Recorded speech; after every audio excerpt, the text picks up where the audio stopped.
ვარსკვლავებს ბარში მწყემსავთ ბნელში გათქმული ზუნდაზეგან და თქვა იესომ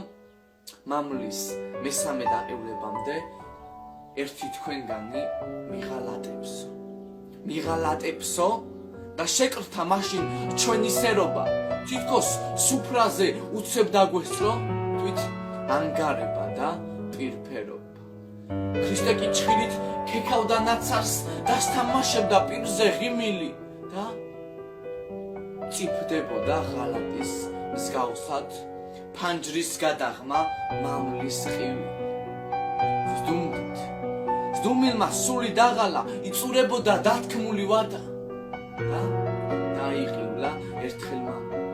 და ეს ყივილი გასროლას გავდა მერე მოვარდა სიო ფრთამალი დაფლითა შავი ღრუბლების ფარჩა უკვე მეორედ ყივის მამალი მოღალატეკი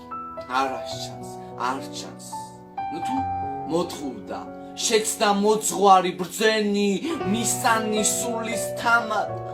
გასამტვერდება მყისა ლოცავი მისი ნათქვამი თუ არ გამართლდა ვეღარ უშველის დაღუპული მენს ვერავითარი ლოცვა ღაღადი მოკვდება ღმერთი თუ ვიმემ ჩვენში არ ჩაედინა ეხლა ღალატი უნდა ვითავო ეს უმძიმესი საქმე გავიღო საჩინო უნდა გავწირო კაცი იესო ქრისტე ღმერთი რომ გადავარჩინო ჩქარა ცისკიდეს ვარსკვლავი მოწყდა ზეცა გაწითლდა როგორც მოცხარი და მიაუდექი ვემთხვიე მოძღვარს და ჯალათებმა იცნეს მოძღვარი